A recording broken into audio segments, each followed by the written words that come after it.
Chers camarades, bonjour et bienvenue dans cette vidéo un peu particulière dans la mesure où elle ne contient aucun texte des sources de l'islam, mais plutôt un peu de bon sens. Quand on veut prétendre à un statut de prophète ou au moins un guide spirituel ou religieux, il faut un minimum d'élévation spirituelle. Et qui dit élévation spirituelle dit détachement des vices de la terre. Et parmi les vices de la vie sur terre les plus importants, on a le pouvoir, l'argent et le sexe. Je vous propose qu'on fasse un petit test pour le prophète Mohammed et voir ce qu'il en est. Alors, pour le pouvoir, Mohammed, grâce à l'islam, est devenu un chef à la tête d'une armée de djihadistes à sa solde. Il pouvait se permettre d'assassiner qui il voulait en toute impunité, et ses fidèles étaient aux ordres, capables d'assassiner pour un oui, pour un non, pour un poème, pour une insulte. Avant l'islam, il n'avait pas accès à ce pouvoir-là, mais grâce à l'islam, il a pu avoir accès à tout ce pouvoir. Concernant l'argent, grâce à l'islam, et notamment au Coran, il a droit à 20% du butin des razzias.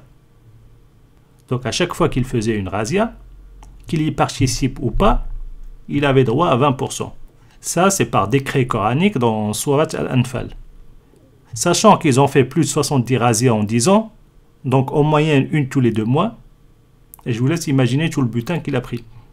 En plus de cela, il encaissait ce qu'on appelle la zakat, un impôt sur les musulmans, et il encaissait en plus la jizya, qui est un impôt, entre guillemets, sur les dhimmis qui n'ont pas assassiné. Donc tout cela était leur première source de revenus. Ils n'avaient pas besoin de travailler, c'était ça leur métier. Faire des razzias, prendre du butin de guerre, encaisser la zakat et la jizya. Évidemment, avant l'islam, il n'avait pas accès à tout cet argent-là, mais grâce à l'islam, il a pu avoir tout cela. Qu'en est-il pour le sexe? Mohammed a eu 9 épouses, alors que la limite elle est de 4 pour le musulman lambda. Il a poussé le vice tellement loin que Allah et le Coran sont venus arranger un mariage avec l'ex-épouse de son fils adoptif. Et avec cela, on atteint le summum de la médiocrité morale, puisque même par rapport aux mœurs de l'époque, ça ne se faisait pas. Et pour pouvoir le faire, évidemment, Allah n'a pas trouvé mieux qu'à faire, c'est d'interdire l'adoption. Sachant que son fils, il l'avait adopté bien avant l'arrivée de l'islam. Donc 13 ans, au moins 13 ans durant la phase mécoise, il n'y avait pas de problème avec l'adoption, jusqu'au moment où Mohammed a eu un regard particulier, entre guillemets, sur l'épouse de son fils adoptif. Et là, le Dieu Allah se réveille et dit, tiens, l'adoption, on va l'interdire, comme ça, Mohammed pourra épouser cette femme. En plus de cela, Allah et le Coran autorisent le viol des captives des razzias, ce qu'on appelle le milk al-yamin. Donc à chaque fois qu'il y avait des captives, mécaniquement le prophète avait sa part de ce butin-là et il pouvait se permettre d'avoir des relations sexuelles avec elles, ce qu'il n'avait pas avant l'islam.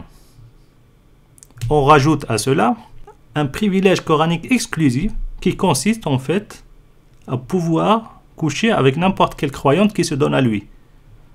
C'est ce qu'on a vu entre autres dans la vidéo consacrée à l'âge de Aïcha. En fait, il y a un privilège offert par Allah à Mohammed qui lui permet d'accepter une femme qui se donne à lui sans mariage. Donc, comme on vient de le voir, grâce à l'islam, Mohammed a eu un pouvoir exorbitant au point de pouvoir assassiner qui il veut en toute impunité. Il avait énormément d'argent au point de ne pas avoir besoin de travailler et de vivre sur le butin de guerre et la zakat et la jizya. Il a eu énormément de sexe. Non seulement il a explosé le quota qu'il a imposé aux autres musulmans, il a pris 9 épouses au lieu de 4, et en plus il pouvait se taper n'importe quelle croyante qui se donnait à lui sans mariage, et en plus il pouvait violer les captifs de guerre sans scrupule. Donc si on devait placer Mohammed sur notre échelle de spiritualité, il est à l'antipode de l'élévation spirituelle. Sa religion était son moyen pour avoir et le pouvoir et l'argent et le sexe.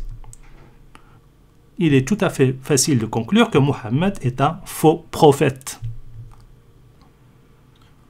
Sur ce, je vous dis portez-vous bien et à bientôt.